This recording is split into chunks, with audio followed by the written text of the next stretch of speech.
Welcome to episode 2 of the Fight for 15-Minute podcast. My name is Michael Conti, and in today's episode, we talk about empowering parents to positively impact their child's development. Hello, everyone. This is Dr. Chen, your co-host. And in today's episode, we're going to talk about empowerment. Our last episode, we talked about parent, why we focus so much on parent training. And today, we're going to focus on what does the empowerment mean and what does the empowered parent look like? Now, Michael, when people say the word empowerment, I'm curious, like what comes to your mind when people talk about empowerment? So let's redefine things, right? So let's start with a good definition. The definition I got from Google is the process of becoming stronger and more confident, especially in controlling one's life and claiming one's right. So how would I extract that? Meaning you have the feeling or the actual truth of having some control and or accountability of your environment. We all don't control all of our environment, but empowerment means we have some capability to control more and more of it consistently, is my interpretation of the definition. And which is very hard for some parents. I think like if we have picture a child with severe self-injurious behavior, a child cry for 2 hours nonstop, a child want something the parent did not have in a grocery store right now, we become like a major behavior episode. And you talk about have control of the environment in this situation. I think many parents struggle with that control. And like, what do you do, right? Like, that's a question everyone, I thought many parents are wondering. How can I become empowered when I don't even have time to go out, have a date night with my husband? I can't tell you how many times I would say, maybe you should have a date night. Maybe think about self-care, like plan a night and then spend the time with your husband, have a date night. And mom would just laugh at the idea, like how Mhm. absurd that is. And I have so much going on. I try to figure out and I don't have time for what you suggested. I think that's the idea of, when I think about empowerment, that you talk about have control of the environment. And many parents just simply don't. Mhm. And, kids, whether special needs or not, are not routine. They're routine averse. And so by all means, there will not be 6 o'clock we do this, 7 o'clock we do this, and at this Mhm. full flow. But I guess what we're trying to establish is what can we do? It's yes, that your child is having a blow up right in the middle of the Walmart, but what is possible? And I think that's whether it's the power of reflection and understanding how to slow things down just for you and your thoughts, and really having just really simple plans so that when your child does flop in the middle of Walmart, you kind of have an idea of what plan A and plan B is. I think starts to build the sense of empowerment and that kind of feeling that at least I have something to do and not feel helpless in the situation. I think that's the key, right? Like have a plan. When we used to map out the act out cycle, Mhm. when the behavior start to become a little bit more intense and then it escalate and then it's out of control and then your child calm down and if you don't have a plan, you would feel not empowered because you basically kind of have done this so many times and seen your child doing the same behavior over and over again. But if you know what to do at a different stage, the child start to escalate and then the child get more intense. And if you know exactly what to do to bring the child back and bring back to that kind of we call the green zone, the calm stage, you would be empowered because you have a plan and you know when A happen, you do B, when C happen, you do D. Yes. So it's almost kind of an informal protocol. And so I think, and we'll use the Walmart example because that does happen to lots of folks, right? Kid decides that Walmart's a time that they want to, kind of show out. So the first step to me always is biology, meaning from your standpoint, when your blood pressure is rising, when your breath gets short, it's going to be hard to be a good decision maker. So the first step is to probably take 1 to 3 slow, deep breaths. You have enough time to do that will allow you to really think about your process versus just reacting. So the couple of deep breaths helps you to respond versus react. In reaction, we're already behind the 8 ball, and now we're just trying to do the fastest things possible and take shortcuts. Responding allows us to at least have thought into what to do next. So my child flops to the floor, and take a deep breath, ignore the people. People in Walmart are nutty anyway, so ignore them. And then you start to think about plan A, and really plan A is first observing. Do you know why they flopped? Is it because you just passed the cookie aisle and they wanted a cookie? And so it allows you to kind of do that mental thought. Okay, first, can the kid have the cookie or not? If they're able to have it, then maybe you can negotiate compromise. If you know they're not able to have it, or let's say they want, an $800 something in Walmart that you can't give them, then at least you want to kind of know what is available to you. It's kind of, okay, yes, this way or no. And now it puts you in more control of what to do next. You might decide, I'm just going to wait out the child. Plan A is, all Mm. right, I'm just going to wait. I'm just going to stand there. I'm going to breathe. And as soon as they calm down, then we'll go. Or plan B is, I'll ask them to stand up, not 100 times in a row, but I'll ask and then I'll wait 30 seconds to a minute. Then I'll politely ask again, seeing if I can get the kid to calm down. I think those are the ways that you work on the responding piece versus kind of I call it the panic, right? You start looking to your purse and start just grabbing things and hoping, which ultimately we don't learn how to improve next time we're in the process. And I guess that final piece is that reflection, which is really difficult once you're in the stuff, right? Finally, your kid's up, you get out of Walmart, you get in the car. Whether it's in that car, if you have a minute or two while you're playing music for the kid and the kid's calm, it's good to kind of evaluate, how did it go? What did you learn from what took place? And I think it's hard to take the emotions that you're feeling, because sometimes your emotions are high, and whether it's embarrassment, but trying to extract what went well and what did you learn. I think that's kind of a missing component to empower you. So there's always lemonade to be had, even when things don't go your way. It's just remembering the process of how you turn it around, I think, is key. And the responding piece is it conveys confidence. I can picture a parent who has resources and who has talked to a BCBA and talked to other parents who have experienced the same thing. And then the parent has a written plan or have a plan that she knows what to do given that situation. That's confidence. That's what empowered parent looks like. It's not scattered. It's not panicking. It's not like, oh my gosh, what other people would be thinking of me. That's the least important question. Mhm. Yes, and really what we're talking about is emotions, and it is natural, right? It's natural to feel panic. It's almost like, when you're learning how to swim. I think it's a great analogy, right? It's when you get in the water, it's just kind of this panic, and you're just going about, thrashing about so much that you're actually burning more energy, and most importantly, you're not swimming. The difference, or what an empowered parent looks like, they start to learn how to swim. You start to navigate that. Yes, my child will have some behavior, but I can work around it.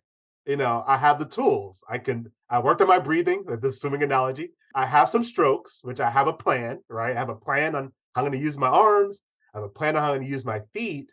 And then most importantly, when I think of the swimming analogy, you just get comfortable in the water. And I do think it is challenging just to have kids in general, because they are unpredictable. Right. Sometimes you don't know why they flopped on the floor.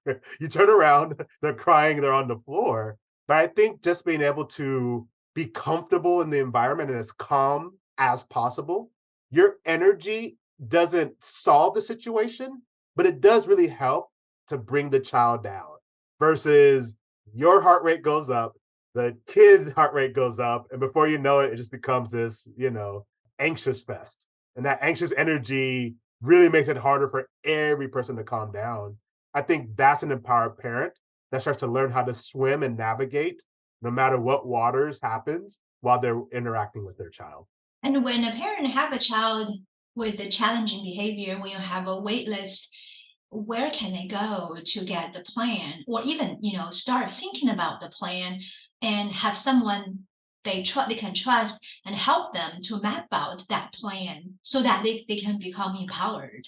So I think it's picking on the most important things that the child and the family need. So we always start with biology. So really making sure as best as possible, the best practice for nutrition. A lot of Mhm. these kids just really don't like to try anything green or nutritious, kids in general, but making sure that they are getting enough proper supplements, eating well, making sure they're getting enough physical exercise. A lot of these kids just have so much energy, and part of the reasons there's lots of behavior, it's just, there's so much energy, they don't play outside as much. And so really having your thoughts on what you want biological, sleep, nutrition, fitness, and Right. the fourth one, stress management. What I like about this, these are not just goals for your child, these are also for you to kind of work on in conjunction, because that's Mhm. what sets the environment for more empowerment. So biology is probably the first piece. Then for lots of kiddos, it's just really communication and understanding how do you want to improve the communication of your child, whether verbal or nonverbal. Communication is something we always need to work on. So if your child is nonverbal, you can still use whether it's something as simple as eye contact or just one simple sign, even if you make up a sign that you and your child know well. So that's where you can talk to providers, you can look for resources online, but having some understanding of biology, having some understanding of what the current communication plan is, even if it's just the simplest way on how you plan to communicate. And then the third one is probably just behavior management. Mhm. If my child flops, here's my normal plan A and here's my plan B. You don't even need plan D, E, or F. Just have plan A and B, understand that so that you're aware of it and your family, I think helps you to at least have enough guide rails to build that confidence, which of course leads to better empowerment. I also have parents write down the scenario and then write down how they responded and what changes they will make. So picture you have like simple Word document, right? Like you will have, on this date we went to Walmart and kind of just provide a scenario of what happened and then what you did.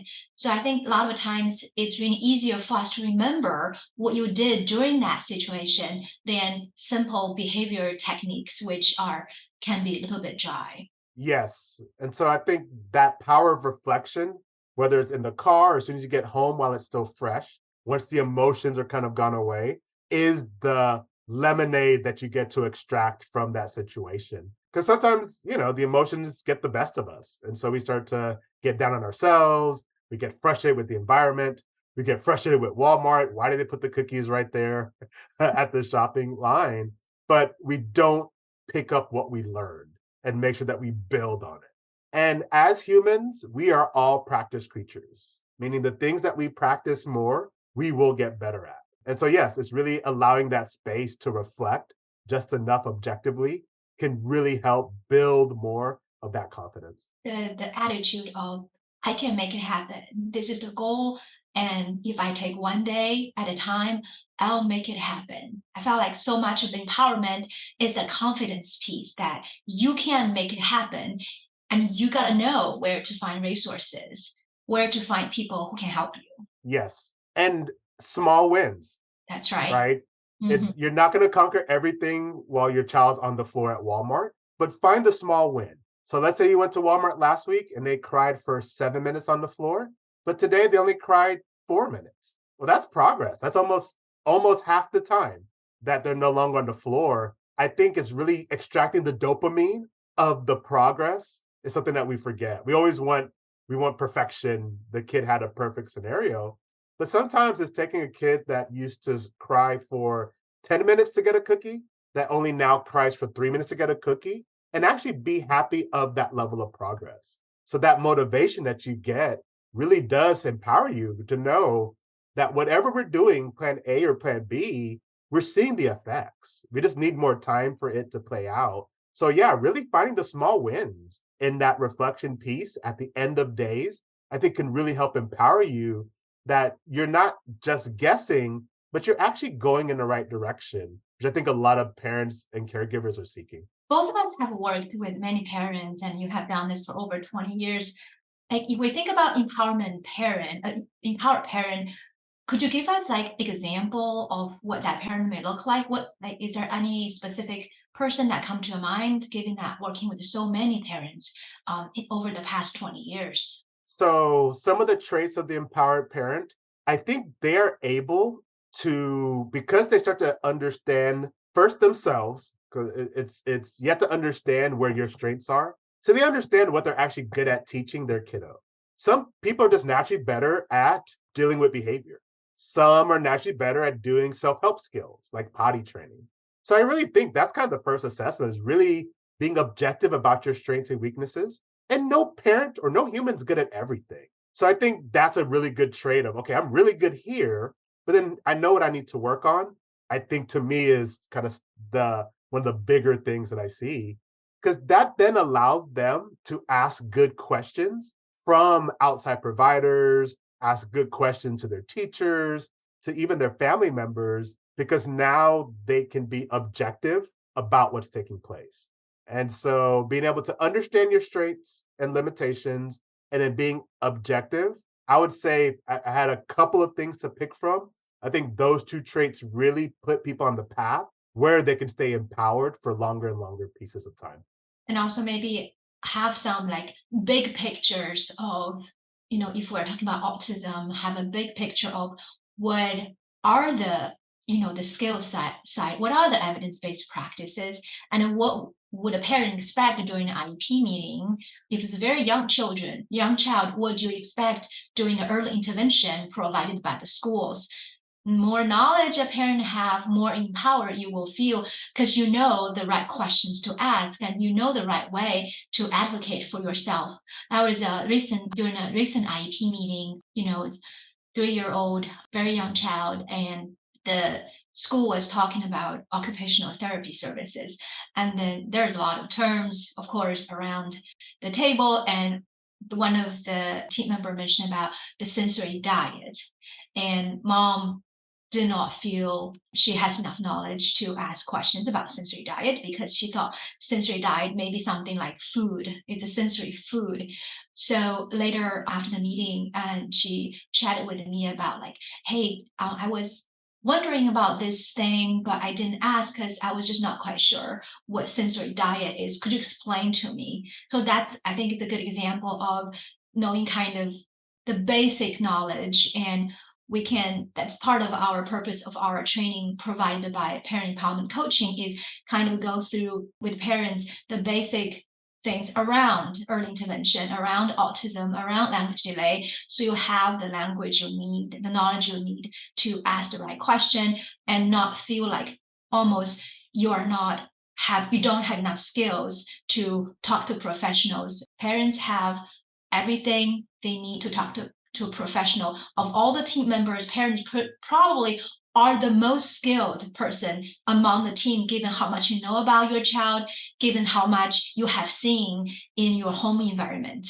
Absolutely. And yes, empowerment is the ability to be comfortable questioning your providers with good clarifying questions. So, as we bring this episode to a close, we want to leave you with a final thought.